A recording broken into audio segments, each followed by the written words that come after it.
Desde que me casé con Miguel, su madre Carmen siempre me pedía dinero prestado.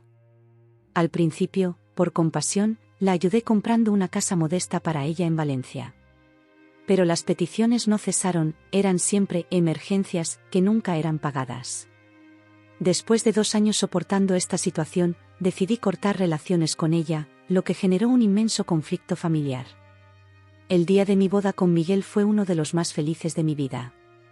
Recuerdo la emoción en sus ojos cuando pronunciamos nuestros votos, la alegría de nuestros amigos y familiares, y la sensación de que estábamos comenzando una nueva etapa juntos. Sin embargo, no podía imaginar que ese día también marcaría el inicio de una relación complicada con mi suegra, Carmen. La primera vez que Carmen me pidió dinero fue apenas un mes después de la boda. Miguel y yo acabábamos de regresar de nuestra luna de miel en las Islas Canarias, aún con la emoción del viaje y el amor recién estrenado. Isabel, cariño, me dijo Carmen con voz dulce mientras tomábamos café en su pequeño apartamento alquilado, odio tener que pedirte esto, pero estoy en una situación difícil. El casero ha subido el alquiler y no puedo pagarlo este mes. ¿Podrías ayudarme? Miré a Miguel, que parecía incómodo pero asintió levemente. Por supuesto, Carmen, respondí, ¿cuánto necesitas? Oh, con 500 euros sería suficiente, dijo, sus ojos brillando de alivio. Te lo devolveré el mes que viene, te lo prometo. En ese momento, no vi nada extraño en su petición. Después de todo, era la madre de mi esposo y pensé que era natural ayudar a la familia en momentos de necesidad. Le transferí el dinero esa misma tarde. Sin embargo, el mes siguiente, Carmen volvió a llamar. Esta vez, necesitaba 1000 euros para una reparación urgente en su coche. Y el mes después de ese, fueron 1500 euros para pagar unas facturas médicas atrasadas. Miguel, le dije a mi esposo una noche, mientras cenábamos en nuestro apartamento, estoy preocupada por tu madre. Parece que siempre está en apuros financieros. Miguel suspiró, revolviendo su paella sin mucho entusiasmo. Lo sé, Isabel. Siempre ha sido así. Desde que papá murió, nunca ha sabido manejar bien el dinero. ¿No crees que deberíamos hacer algo más que solo prestarle dinero cada mes? Pregunté, tratando de ser delicada. ¿Qué sugieres? Miguel me miró con curiosidad. Respiré hondo antes de responder. Bueno, he estado pensando. Tal vez podríamos comprarle una casa pequeña en Valencia. Así no tendría que preocuparse por el alquiler y podría tener un lugar estable. Los ojos de Miguel se abrieron de par en par. ¿Hablas en serio? Eso sería increíble. Pero es mucho dinero, Isabel. Lo sé, asentí, pero creo que a largo plazo nos ahorraría estas constantes peticiones de dinero. Además, sería una inversión para nosotros también. Después de mucha discusión y planificación, decidimos seguir adelante con la idea. Encontramos una casa modesta pero acogedora en un barrio tranquilo de Valencia. Era pequeña, con 2 habitaciones, un salón comedor, una cocina y un pequeño patio trasero. Perfecta para Carmen. El día que le dimos las llaves, Carmen lloró de alegría.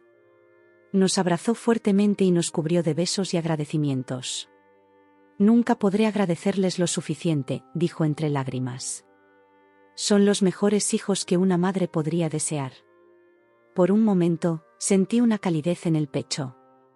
Pensé que habíamos hecho lo correcto, que habíamos resuelto el problema de una vez por todas. Qué equivocada estaba. Apenas 2 semanas después de que Carmen se mudara a su nueva casa, recibí una llamada suya.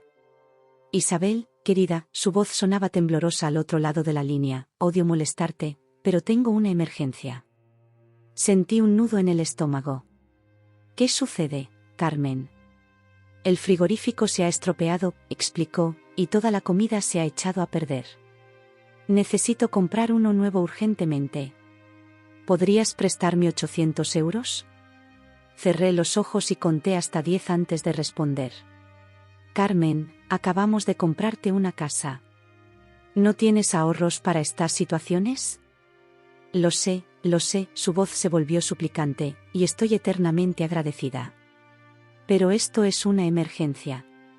Te lo devolveré, te lo juro. Contra mi mejor juicio, accedí. Y así comenzó un ciclo interminable de emergencias. Un mes era la lavadora, al siguiente el coche necesitaba una reparación costosa, luego era una factura médica inesperada.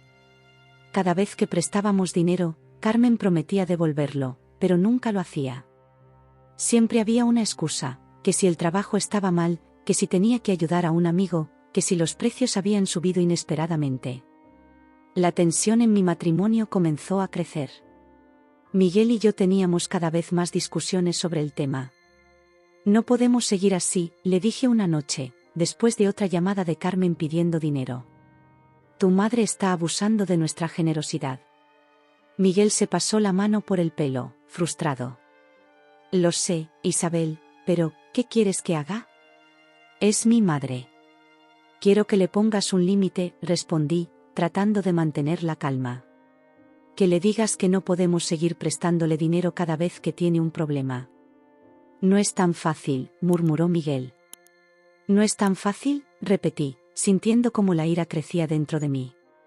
Miguel, hemos gastado miles de euros en tu madre en los últimos 2 años. Dinero que nunca nos ha devuelto. ¿Sabes cuánto podríamos haber ahorrado para nuestro futuro? ¿Para tener hijos? Miguel se quedó en silencio, evitando mi mirada. Si no puedes ponerle un límite tú, lo haré yo, declaré finalmente. Y así lo hice. La próxima vez que Carmen llamó pidiendo dinero, fui yo quien contestó el teléfono. Carmen, dije con voz firme, lo siento, pero no podemos prestarte más dinero. Hubo un silencio al otro lado de la línea. Cuando Carmen habló de nuevo, su voz había perdido toda dulzura. ¿Cómo que no? Soy la madre de tu marido. ¿Vas a dejarme en la estacada? Te compramos una casa, le recordé. Te hemos prestado miles de euros que nunca has devuelto. No es justo que sigas pidiéndonos más. Eres una desagradecida, gritó Carmen. Después de todo lo que he hecho por ustedes. ¿Así es como me lo pagas? Lo siento, Carmen, repetí, pero nuestra decisión es final. Colgué el teléfono con las manos temblorosas. Sabía que había hecho lo correcto, pero también sabía que acababa de desatar una tormenta. En los días siguientes, Carmen llamó incesantemente, alternando entre súplicas y amenazas. Miguel estaba destrozado, atrapado entre su lealtad hacia su madre y su amor por mí. Isabel, me dijo una noche, con lágrimas en los ojos, entiendo por qué lo hiciste, pero, es mi madre. No puedo simplemente cortarla de mi vida. No te estoy pidiendo que lo hagas, respondí, sintiendo cómo se me encogía el corazón. Solo quiero que pongamos límites saludables. Pero Carmen no estaba dispuesta a aceptar límites. Comenzó a llamar a otros miembros de la familia, contándole su versión de la historia. De repente, éramos los villanos. La nuera codiciosa que se negaba a ayudar a su pobre suegra, y el hijo ingrato que permitía que su esposa tratara así a su madre. Las reuniones familiares se volvieron un campo de batalla. Las miradas de reproche, los comentarios hirientes apenas disimulados, la tensión palpable en el aire.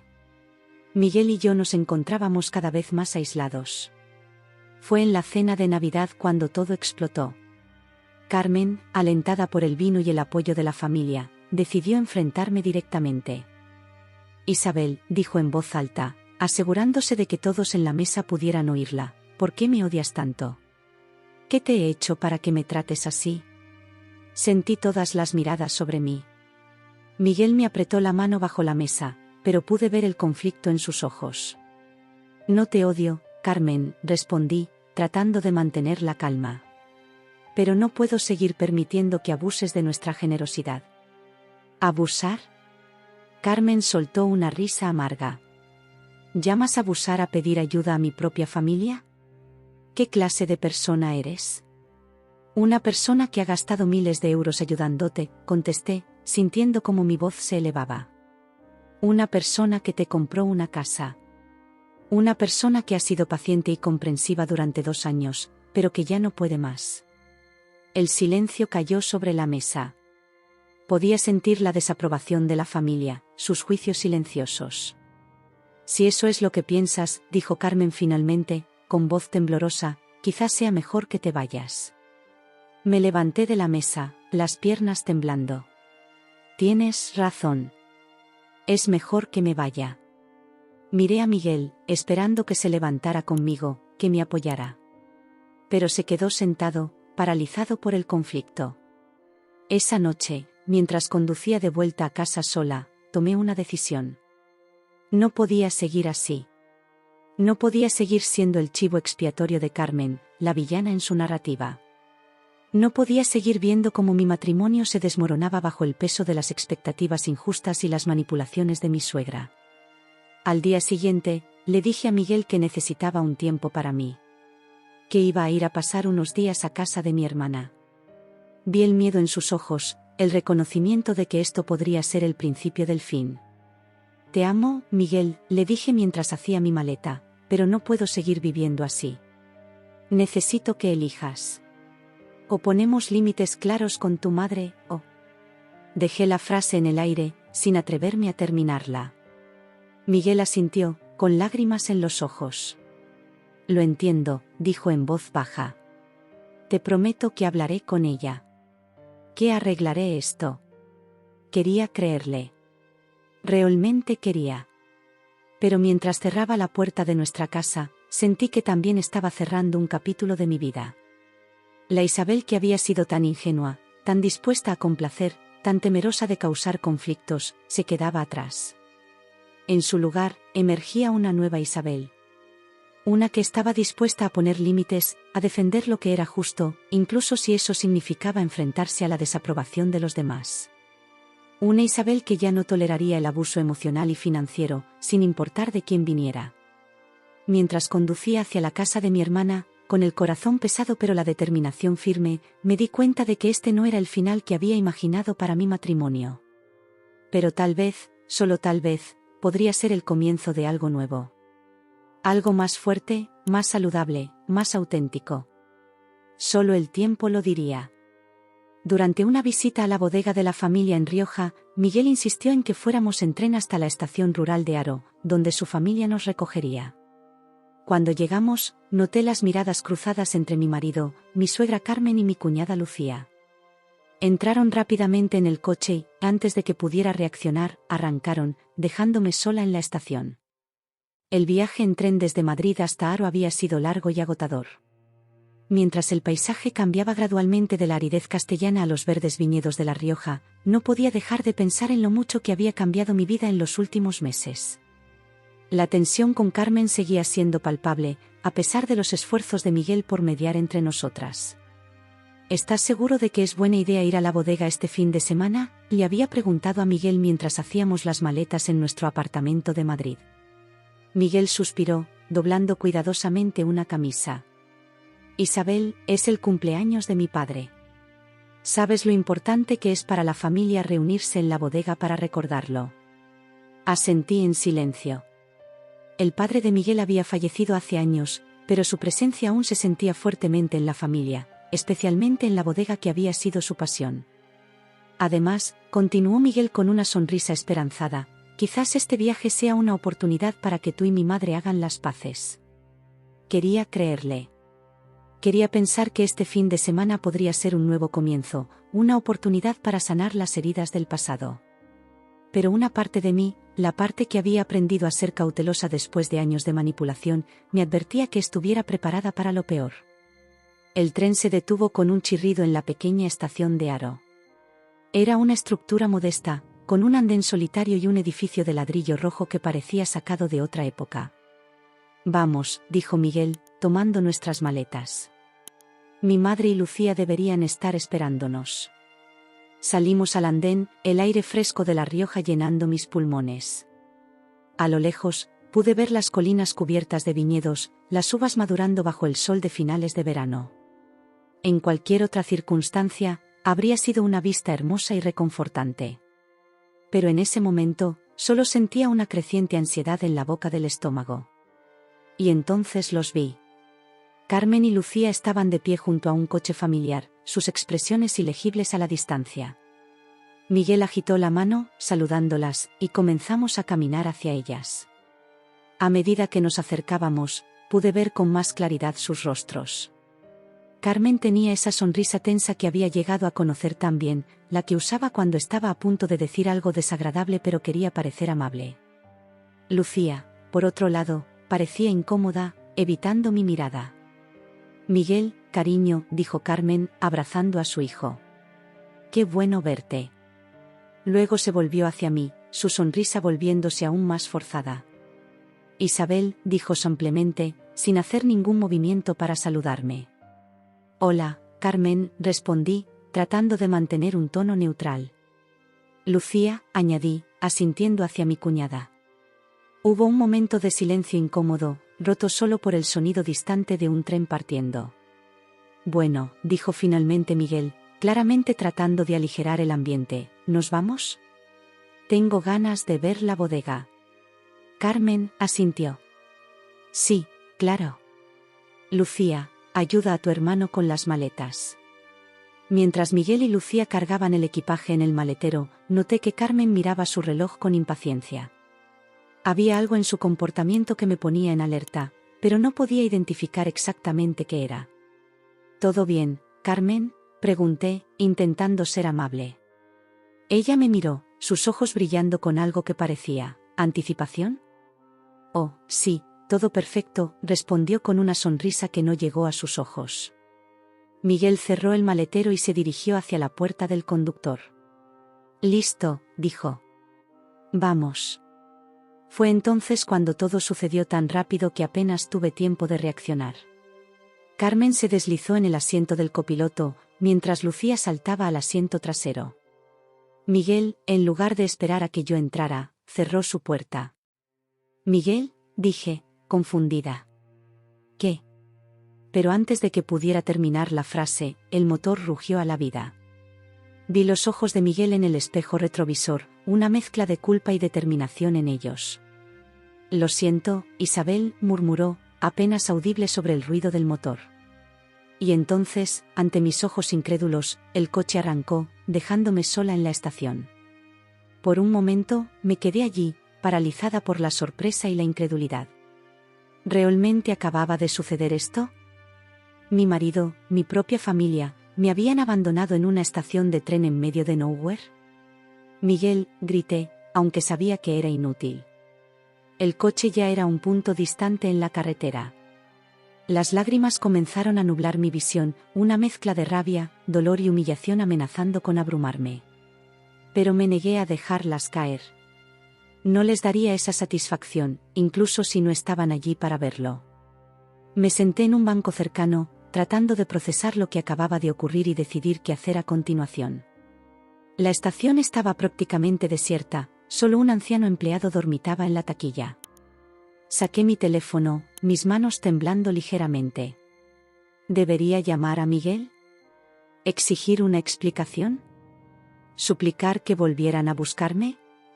La idea me revolvió el estómago. No, no les daría esa satisfacción. En lugar de eso, abrí la aplicación de mapas.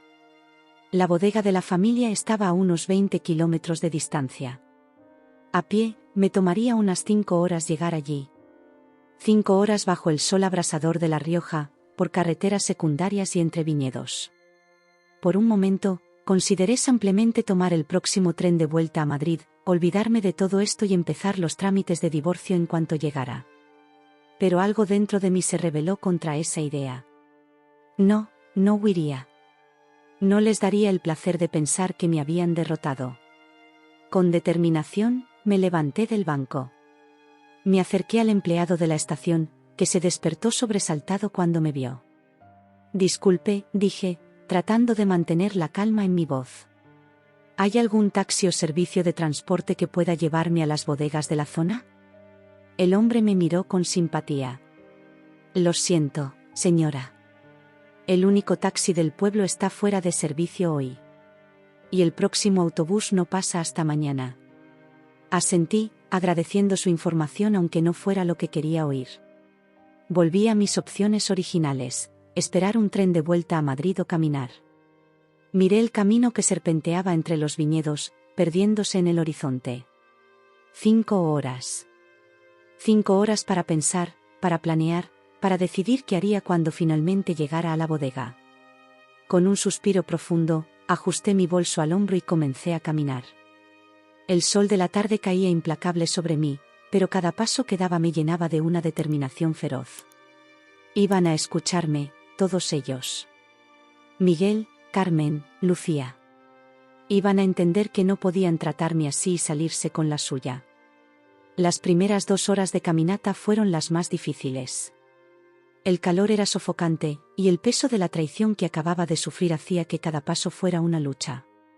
Pero a medida que avanzaba, mi mente comenzó a aclararse. La rabia inicial dio paso a una calma fría, calculadora. Comencé a pensar en todo lo que había soportado desde que me casé con Miguel. Las constantes demandas de Carmen, la falta de apoyo de mi marido, la forma en que la familia me había aislado gradualmente. ¿Cómo había permitido que las cosas llegaran a este punto? A mitad de camino, me detuve en una pequeña fuente al borde de la carretera. Mientras bebía el agua fresca, reflexioné sobre mi matrimonio. ¿Realmente quería salvar esta relación? ¿Valía la pena luchar por un hombre que era capaz de abandonarme así? La respuesta, me di cuenta con una claridad sorprendente, era no. Ya no amaba al Miguel que me había dejado en esa estación. Tal vez nunca había existido el Miguel que yo creía amar. Con esta revelación, mis pasos se volvieron más ligeros. Ya no caminaba hacia una confrontación, sino hacia mi liberación. Cada kilómetro que recorría era un paso más hacia mi independencia. Cuando finalmente divisé la bodega en la distancia, el sol ya estaba bajo en el horizonte, tiñendo el cielo de tonos rojizos y dorados. Estaba exhausta, sedienta y mis pies dolían, pero me sentía más fuerte que nunca. Al acercarme a la entrada de la propiedad, vi a Miguel de pie en el porche de la casa principal. Parecía ansioso, mirando constantemente el camino. Cuando me vio, su rostro palideció. «Isabel», dijo, corriendo hacia mí. «Yo, lo siento tanto. No sé qué me pasó». Mi madre dijo. Levanté una mano, interrumpiéndolo. «No, Miguel. No quiero oír tus excusas. Pero Isabel, por favor, déjame explicarte». «No hay nada que explicar», dije, mi voz firme y clara. «Me abandonaste en una estación de tren. Elegiste a tu madre sobre mí, como siempre lo has hecho. Pero esta vez es la última». Vi a Carmen y Lucía salir de la casa, atraídas por el sonido de nuestra conversación. Carmen tenía una expresión de triunfo mal disimulada, mientras que Lucía parecía avergonzada. Me volví hacia ellas. «Carmen», dije, mi voz cargada de desprecio, «felicidades. Has ganado. Tienes a tu hijo de vuelta. Espero que estés satisfecha». Carmen abrió la boca para responder, pero la corté antes de que pudiera hablar. «No, no quiero oír nada de ti. He terminado con esta familia, con sus manipulaciones y su toxicidad». Me giré de nuevo hacia Miguel, que parecía destrozado. «Quiero el divorcio», dije simplemente. «Espera noticias de mi abogado». Y con eso, di media vuelta y comencé a caminar de regreso por el camino por el que había venido. Detrás de mí, podía oír a Miguel llamándome, suplicándome que volviera, pero no miré atrás ni una sola vez. Mientras caminaba hacia la puesta de sol, sentí como si un peso enorme se hubiera levantado de mis hombros. El camino ahead era incierto, pero por primera vez en mucho tiempo, me sentía verdaderamente libre. Carmen abrió la ventanilla del coche y gritó con una sonrisa maliciosa: «Camina 5 horas hasta casa, así aprenderás a respetar a la familia». En ese momento, algo dentro de mí cambió. No derramé ni una lágrima. Tomé un taxi hasta Valencia y, al día siguiente, contacté a mi abogado Diego Ramírez. Como la casa estaba a mi nombre, inicié inmediatamente el proceso de venta. El polvo del camino aún no se había asentado cuando las palabras de Carmen resonaron en mis oídos, cortantes como cuchillas. Su risa maliciosa se mezclaba con el rugido del motor mientras el coche se alejaba, dejándome sola en aquella estación rural de Haro. Por un momento, me quedé allí, paralizada, incapaz de procesar la crueldad de lo que acababa de suceder. «Camina 5 horas hasta casa, así aprenderás a respetar a la familia». La frase se repetía en mi mente como un eco interminable. 5 horas. querían que caminara 5 horas bajo el sol abrasador de La Rioja, por carreteras desconocidas y viñedos interminables. Era una sentencia, un castigo por atreverme a enfrentarme a Carmen, por poner límites, por defender mi dignidad. Pero en ese preciso instante, mientras veía el coche convertirse en un punto diminuto en el horizonte, algo dentro de mí se quebró. O quizás, pensándolo bien, algo se fortaleció. La Isabel que había soportado los abusos de Carmen, que había aguantado la falta de apoyo de Miguel, que había intentado complacer a todos a costa de su propio bienestar, esa Isabel murió en esa estación de tren. No derramé ni una sola lágrima. No les daría esa satisfacción, aunque no estuvieran allí para verlo. En su lugar, sentí como una determinación fría y calculadora se apoderaba de mí. Ya no era una víctima. Era una superviviente, y era hora de tomar el control de mi vida. Con pasos firmes, me dirigí hacia la pequeña oficina de la estación. El anciano empleado me miró con curiosidad cuando entré.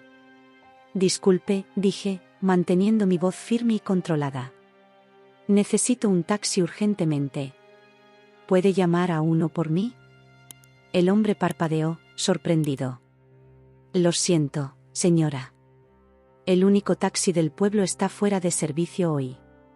Respiré hondo, negándome a dejar que este contratiempo me derrotara. Entiendo. ¿Hay alguna otra forma de transporte? ¿Alguien que pueda llevarme a Valencia? El empleado frunció el ceño, pensativo. Valencia está bastante lejos, señora. Pero... Se detuvo, como si estuviera considerando algo. Mi sobrino tiene un coche. A veces hace viajes largos por un precio razonable. Podría llamarlo si quiere. Asentí agradecida. Sí, por favor. Se lo agradecería mucho. Mientras el hombre hacía la llamada, me senté en un banco de madera desgastado, mi mente trabajando a toda velocidad. Ya no quería ir a la bodega.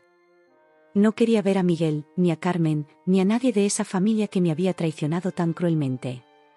Lo que quería era volver a Valencia, a la casa que ingenuamente había comprado para Carmen, y empezar a planear mi próximo movimiento. Media hora después, un coche destartalado pero funcional se detuvo frente a la estación. Un joven de unos 20 años salió, saludando a su tío con un gesto de la mano. «Esta es la señora que necesita ir a Valencia», explicó el anciano. El joven me miró con curiosidad. «Es un viaje largo, señora. Le costará bastante». «No importa el precio», respondí, sacando mi tarjeta de crédito. «Solo quiero llegar a Valencia lo antes posible». El viaje fue largo y mayormente silencioso. El joven, que se presentó como Javier, intentó hacer algo de conversación al principio, pero pronto se dio cuenta de que yo no estaba de humor para charlar. Me limité a mirar por la ventana, viendo cómo el paisaje cambiaba gradualmente de los viñedos de La Rioja a las llanuras de Aragón y finalmente a la costa mediterránea. Durante esas horas de viaje, mi mente no dejó de trabajar. Repasé cada momento de mi relación con Miguel, cada interacción con Carmen, cada decisión que me había llevado a este punto. Y con cada kilómetro que nos acercaba a Valencia, mi resolución se hacía más fuerte. Ya era de noche cuando finalmente llegamos a la ciudad. Le pedí a Javier que me dejara directamente en un hotel del centro. Necesitaba un lugar neutral para pasar la noche y planear mis próximos pasos. Esa noche, acostada en la cama del hotel, no pude dormir. Mi teléfono no dejaba de sonar con llamadas y mensajes de Miguel, pero los ignoré todos. En lugar de eso, pasé horas investigando en Internet, buscando información sobre procesos de divorcio y venta de propiedades. A la mañana siguiente, me levanté temprano, determinada a poner en marcha mi plan. Lo primero que hice fue llamar a Diego Ramírez, mi abogado.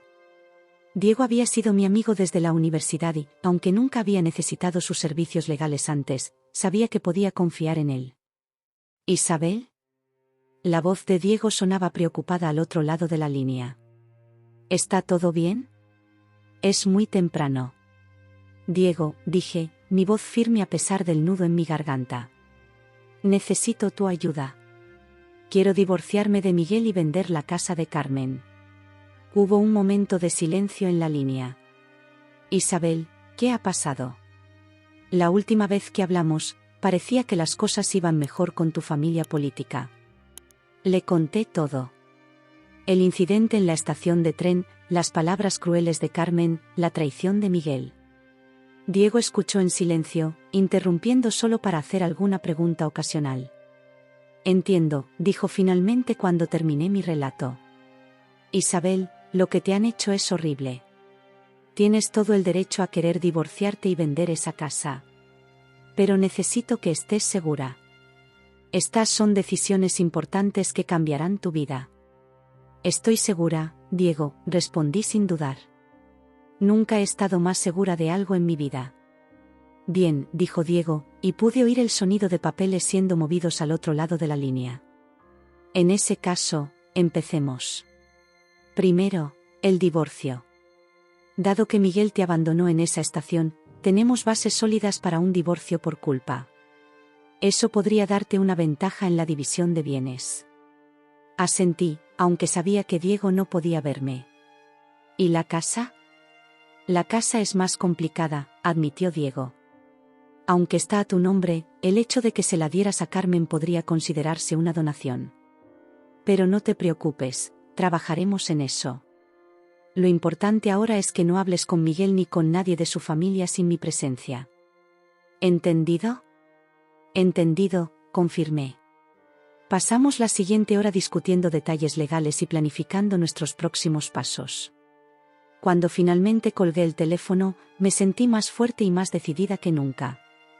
El siguiente paso era enfrentar a Carmen. No quería hacerlo en persona, no después de lo que había pasado. En su lugar, decidí escribirle un correo electrónico. Pasé horas redactándolo, asegurándome de que cada palabra transmitiera exactamente lo que quería decir. Carmen, espero que estés satisfecha con lo que has logrado. Tu plan de dejarme abandonada en esa estación de tren fue ciertamente efectivo, aunque no de la manera que esperabas. En lugar de aprender a respetar a la familia, he aprendido que no puedo seguir siendo parte de una familia que me trata con tanto desprecio. He iniciado los trámites de divorcio con Miguel. También voy a vender la casa en la que vives actualmente. Sé que probablemente pensaste que esa casa era tuya para siempre, un regalo que no podía ser revocado. Te equivocaste. No espero que entiendas o aceptes mis decisiones. Francamente, ya no me importa lo que pienses. Solo quiero que sepas que tus acciones tienen consecuencias, y que ya no estoy dispuesta a ser tu víctima ni tu banco personal. Te sugiero que empieces a buscar un nuevo lugar para vivir. Tendrás 30 días a partir de la venta de la casa para desalojar la propiedad. No intentes contactarme. Cualquier comunicación futura será a través de mi abogado. Isabel, releí el correo varias veces antes de enviarlo. Cada palabra era un acto de liberación, una declaración de independencia. Cuando finalmente presioné enviar, sentí como si un peso enorme se levantara de mis hombros. Los días siguientes fueron un torbellino de actividad. Diego y yo trabajamos incansablemente en los trámites del divorcio y la venta de la casa. Contraté a un agente inmobiliario recomendado por Diego para que se encargara de la venta de la propiedad. Miguel intentó contactarme varias veces, alternando entre súplicas desesperadas y amenazas veladas. Pero me mantuve firme, redirigiendo todas sus comunicaciones a Diego. Una semana después de enviar el correo a Carmen, recibí una llamada del agente inmobiliario. Había encontrado un comprador para la casa, una pareja joven que buscaba algo con urgencia. El precio era ligeramente inferior al del mercado, pero la venta sería rápida.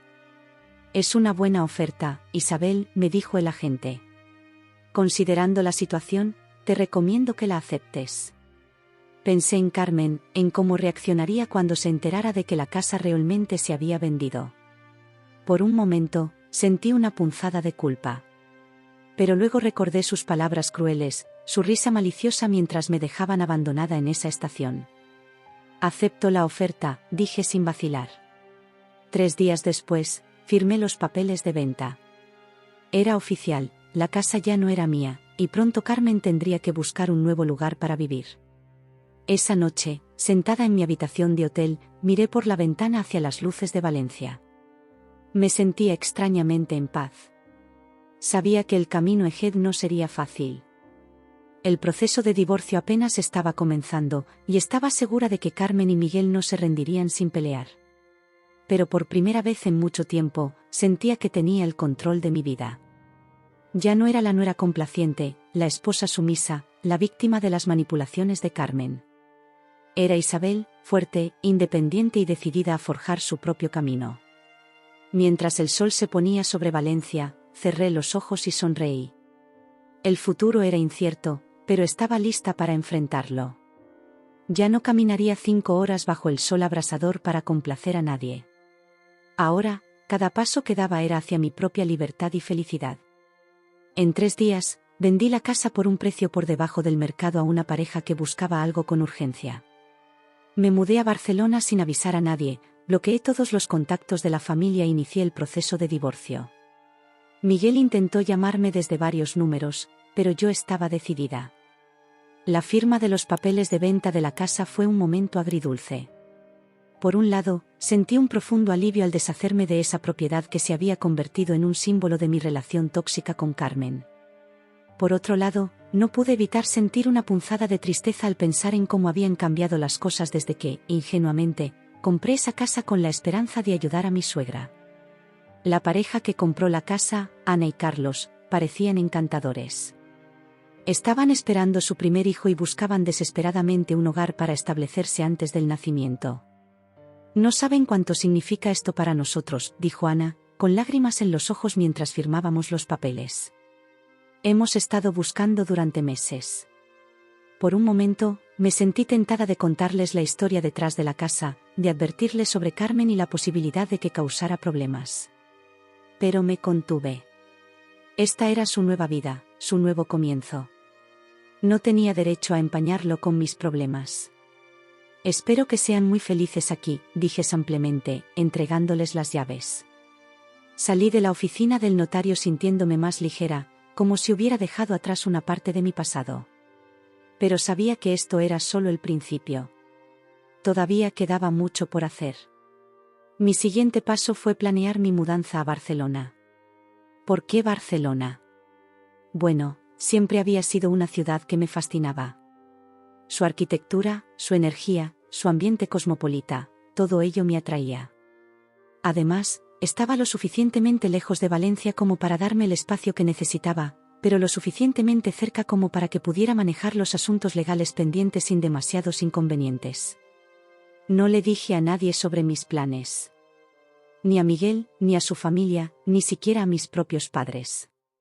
Necesitaba este nuevo comienzo para ser completamente mío, sin influencias externas ni opiniones no solicitadas. Pasé los siguientes días organizando frenéticamente mi mudanza. Contraté una empresa de mudanzas discreta, empaqué mis pertenencias más preciadas y doné o vendí el resto. Cada objeto que empacaba o descartaba era una decisión consciente sobre qué parte de mi vida pasada quería llevar conmigo y qué quería dejar atrás. La noche antes de mi partida, mientras miraba mi apartamento casi vacío en Valencia, mi teléfono sonó. Era un número desconocido, pero reconocí el prefijo de La Rioja. Miguel. Por un momento, mi dedo vaciló sobre el botón de rechazar. Parte de mí quería escuchar su voz una última vez, tal vez obtener algún tipo de cierre. Pero sabía que eso solo complicaría las cosas. Con un suspiro, rechacé la llamada y bloqueé el número. A la mañana siguiente, me desperté antes del amanecer. Los camiones de mudanza llegarían en unas horas, y quería tener tiempo para un último recorrido por el apartamento. Cada habitación estaba llena de recuerdos: la cocina donde Miguel y yo habíamos cocinado juntos en nuestros primeros días de casados, el salón donde habíamos tenido tantas discusiones sobre su madre, el dormitorio donde habíamos compartido sueños de un futuro que ya no existía.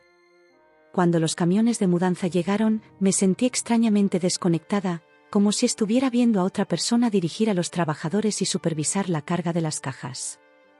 Era como si la Isabel que había vivido en ese apartamento, la Isabel que había sido esposa de Miguel, se hubiera quedado atrás con los muebles vacíos y las paredes desnudas.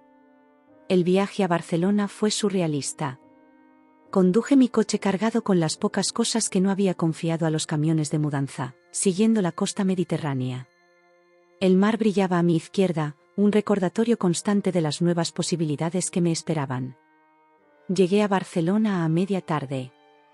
Mi nuevo apartamento, que había alquilado a distancia con la ayuda de una agencia inmobiliaria, estaba en el barrio de Gracia. Era más pequeño que mi antiguo hogar en Valencia, pero tenía un encanto innegable con sus techos altos y sus balcones de hierro forjado. Mientras esperaba a que llegaran los camiones de mudanza, me senté en el suelo vacío del salón y saqué mi teléfono.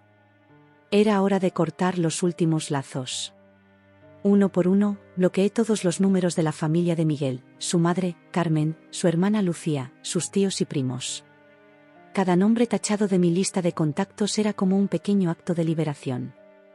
Finalmente, llegué al número de Miguel. Mi dedo vaciló sobre la pantalla. A pesar de todo, habíamos estado casados.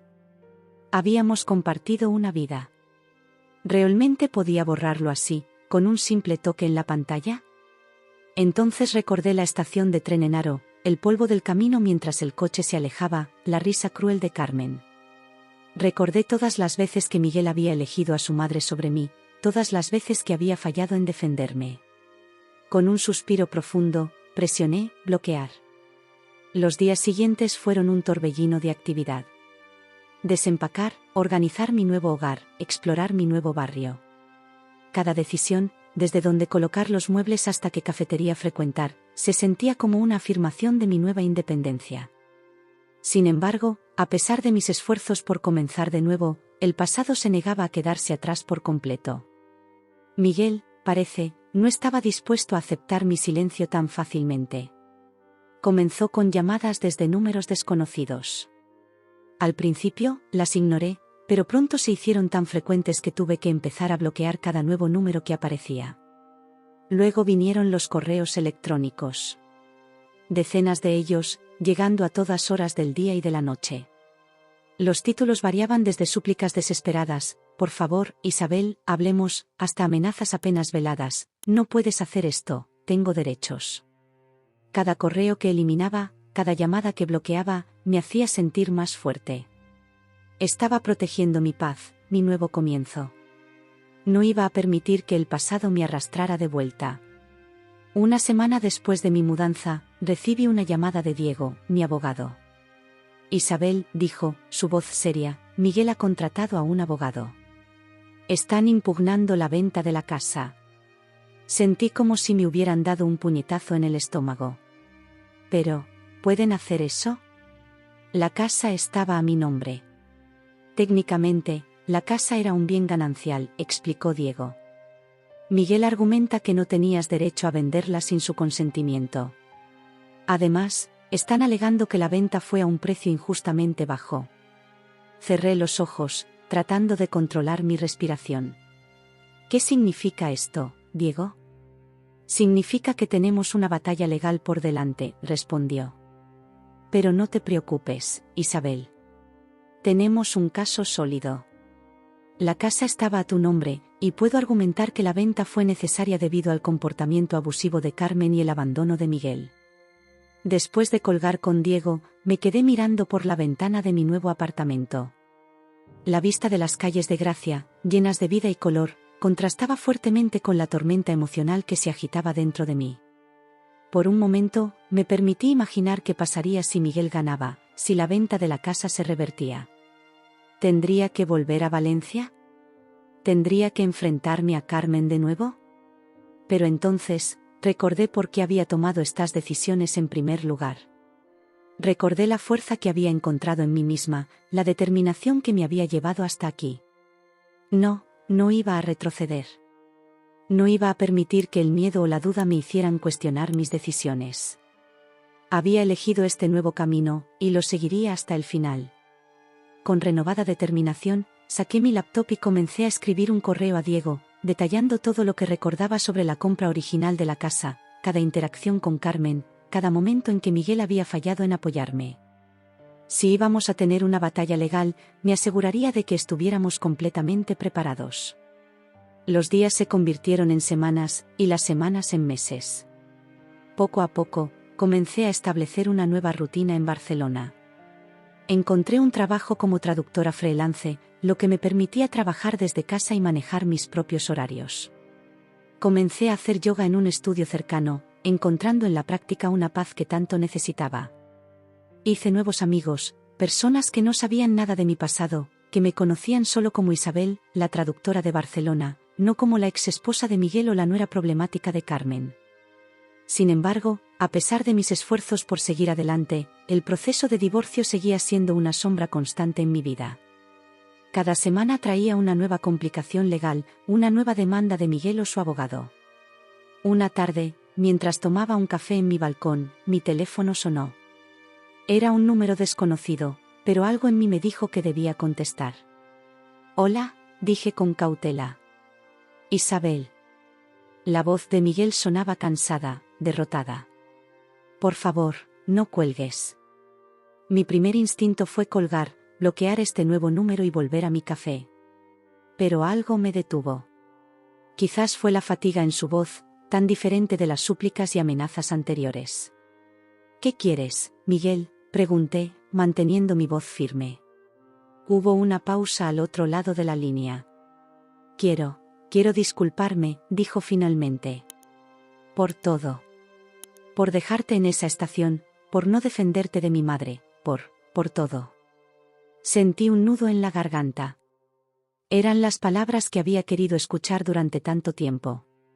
Pero ahora, después de todo lo que había pasado, ¿eran suficientes? «Miguel», dije suavemente, «aprecio tu disculpa. Pero no cambia nada. Hice mi elección, y estoy en paz con ella».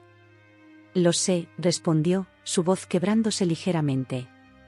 «Solo quería que lo supieras. Y quiero retirar la impugnación de la venta de la casa. Fue tu dinero, tu decisión. Tenías razón en venderla». Sentí como si un peso enorme se levantara de mis hombros. «Gracias, Miguel», dije, sinceramente. Eso significa mucho». Después de colgar, me quedé mirando la ciudad que se extendía ante mí. Barcelona, con sus calles sinuosas y su arquitectura ecléctica, tan diferente de la Valencia que había dejado atrás. Me di cuenta de que, por primera vez en mucho tiempo, estaba sonriendo. No era el final de mis problemas, lo sabía. Aún quedaba mucho por resolver en el divorcio, y dudaba que Carmen aceptara la situación tan fácilmente como Miguel parecía haberlo hecho. Pero era un paso en la dirección correcta. Mientras el sol se ponía sobre Barcelona, tiñendo el cielo de tonos dorados y rosados, sentí una oleada de gratitud. Gratitud por mi fuerza, por las decisiones que había tomado, por este nuevo comienzo. El camino ahead todavía era incierto, pero estaba lista para recorrerlo. Un paso a la vez, un día a la vez, estaba construyendo la vida que quería. Y nadie, ni Miguel, ni Carmen, ni nadie más, podría quitarme eso. La noche del tercer día después de la venta, recibí una llamada desesperada de Miguel. Su voz temblaba cuando dijo: «Isabel, por favor, tienes que cancelar la venta. Mi madre está en la calle, no tiene a dónde ir. Descubrimos que perdió todos nuestros ahorros en apuestas online, por eso pedía tanto dinero. Por favor, vuelve». Respondí simplemente: «Ahora ella puede caminar 5 horas hasta encontrar un nuevo lugar donde vivir», y colgué, bloqueando su número permanentemente. El sonido del teléfono rompió el silencio de mi apartamento en Barcelona. Era tarde, casi medianoche, y yo estaba a punto de irme a dormir después de un largo día de trabajo. Por un momento, consideré ignorar la llamada, pero algo en mí me dijo que debía contestar. «Hola», dije, mi voz cargada de cautela. «Isabel». La voz de Miguel sonaba desesperada, casi irreconocible. «Por favor, no cuelgues.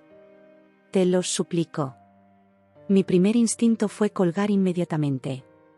Después de todo lo que había pasado, ¿qué derecho tenía el de llamarme así, de perturbar la paz que tanto me había costado construir? Pero la desesperación en su voz me detuvo. «¿Qué quieres, Miguel?», pregunté, tratando de mantener mi voz firme y distante. «Isabel, por favor», su voz temblaba, «tienes que cancelar la venta de la casa. Mi madre, ella está en la calle. No tiene a dónde ir». Sentí como si me hubieran dado un puñetazo en el estómago.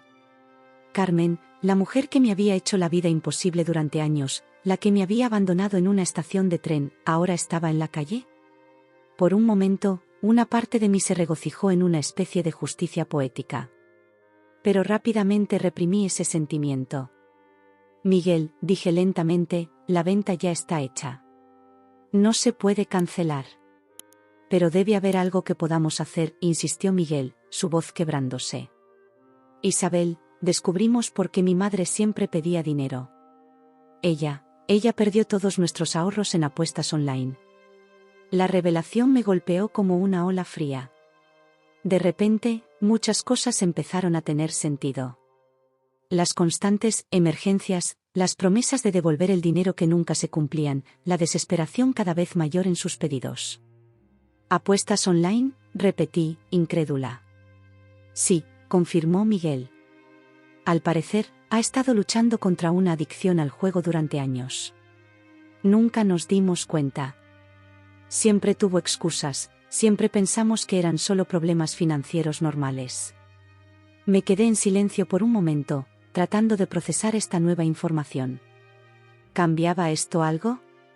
¿Debería sentir lástima por Carmen ahora?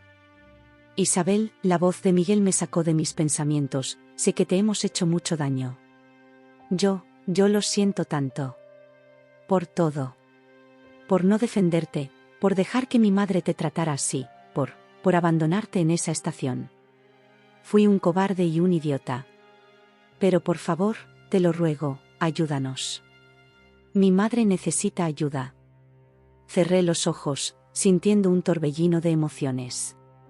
Rabia, tristeza, confusión, y sí, incluso una pizca de compasión.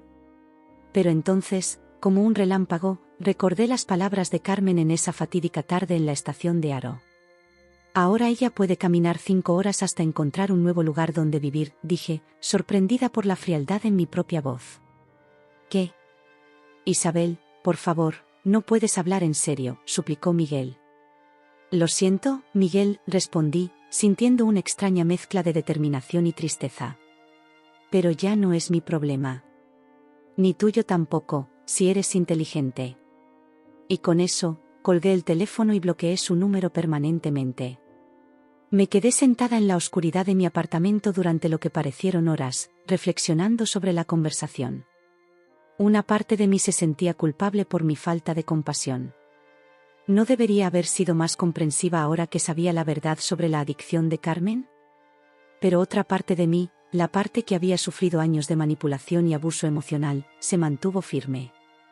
La adicción de Carmen explicaba sus acciones, pero no las excusaba. No borraba el daño que me había hecho, ni a mí ni a su propio hijo.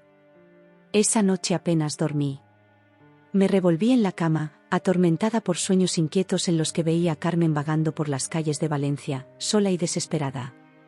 Pero en estos sueños, cada vez que intentaba acercarme a ella para ayudarla, se transformaba en la mujer cruel que me había abandonado en esa estación, riéndose de mi ingenuidad.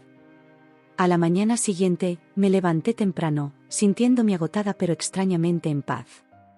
Había tomado una decisión, y aunque no era fácil, sabía que era la correcta para mí. Mientras preparaba mi café matutino, mi teléfono sonó de nuevo. Esta vez era Diego, mi abogado. Isabel, dijo sin preámbulos, acabo de recibir una llamada del abogado de Miguel. Están tratando de impugnar la venta de la casa alegando que no tenías derecho a venderla sin el consentimiento de Miguel. Suspiré profundamente. Por supuesto que lo harían. ¿Pueden hacer eso?, pregunté. Pueden intentarlo, respondió Diego, pero tenemos un caso sólido. La casa estaba a tu nombre, y tenemos pruebas del comportamiento abusivo de Carmen y del abandono de Miguel. Además, la venta ya está hecha y los nuevos propietarios están en posesión de la propiedad. Sería muy difícil revertirlo ahora. Entiendo, dije, sintiendo una mezcla de alivio y cansancio. ¿Qué debemos hacer ahora? Por ahora, nada, respondió Diego. Dejaremos que presenten su caso y luego responderemos. No te preocupes, Isabel. Me encargaré de todo. Después de colgar con Diego, me senté en mi pequeño balcón, mirando la vida bulliciosa de las calles de Barcelona. Era un mundo tan diferente al que había dejado atrás en Valencia. Aquí, nadie me conocía como la nuera de Carmen o la esposa de Miguel. Aquí, era simplemente Isabel. Los días siguientes fueron un torbellino de emociones. Por un lado, me sentía culpable por no haber mostrado más compasión hacia Carmen. La adicción al juego era una enfermedad seria, y una parte de mí se preguntaba si debería haber intentado ayudarla de alguna manera. Pero por otro lado, recordaba todos los años de manipulación, las demandas constantes de dinero, las emergencias que nunca terminaban. Recordaba cómo Carmen había socavado constantemente mi relación con Miguel, cómo había creado conflictos y tensiones en nuestro matrimonio desde el principio. Y, sobre todo, recordaba ese momento en la estación de Haro. El polvo del camino, la risa cruel de Carmen, la traición de Miguel. Esos recuerdos eran como un escudo, protegiéndome de la culpa y reafirmando mi decisión. Una semana después de la llamada de Miguel, recibí un correo electrónico de Lucía, mi excuñada. Lo abrí con cierta aprensión, esperando más acusaciones o súplicas. Pero el contenido del correo me sorprendió. Querida Isabel, sé que probablemente no quieres saber nada de nosotros, y lo entiendo. Lo que te hicimos fue imperdonable. Pero sentí que necesitaba escribirte para decirte que lo siento. Lo siento por haber sido parte de eso, por no haber hablado en tu defensa, por haber permitido que mi madre te tratara así. También quería que supieras que, después de todo lo que ha pasado, finalmente convencimos a mamá de buscar ayuda. Está en un programa de rehabilitación para su adicción al juego. No es fácil, y hay días en que quiere abandonar, pero está intentándolo. No te escribo esto para hacerte sentir culpable o para pedirte que vuelvas. Sé que esa puerta está cerrada, y con razón. Solo quería que supieras que tus acciones, aunque dolorosas para nosotros en ese momento, fueron el catalizador que necesitábamos para enfrentar la verdad y buscar ayuda. Te deseo lo mejor en tu nueva vida, Isabel. Te lo mereces. Lucía, leí el correo varias veces, sintiendo una mezcla de emociones que no podía nombrar. Alivio, tristeza, un toque de nostalgia, y sí, incluso un poco de orgullo. Mis acciones, por duras que hubieran sido, habían llevado a Carmen a buscar la ayuda que necesitaba. Pasé el resto del día reflexionando sobre todo lo que había pasado. Sobre las decisiones que había tomado, sobre el camino que me había llevado a este punto. No había sido fácil, y ciertamente no había sido el camino que había imaginado cuando me casé con Miguel. Pero era mi camino, y estaba orgullosa de haberlo recorrido. Esa noche, mientras miraba el atardecer desde mi balcón, tomé una decisión. Abrí mi laptop y comencé a escribir: querida Lucía, gracias por tu correo.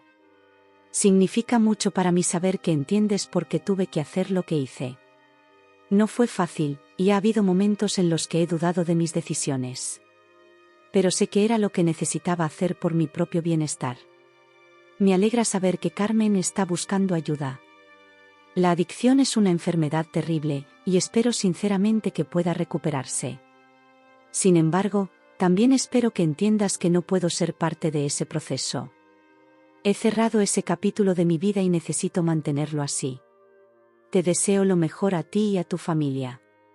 Espero que puedan sanar y crecer a partir de esta experiencia.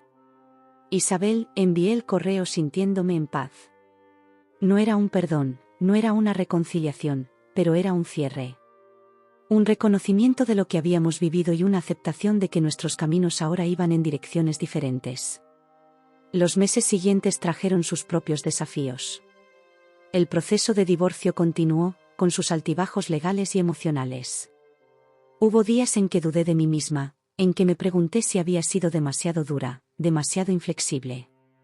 Pero cada vez que esas dudas surgían, recordaba la fuerza que había encontrado en mí misma. Recordaba la paz que había conseguido en mi nueva vida en Barcelona. Y sabía que, a pesar de todo, había tomado la decisión correcta.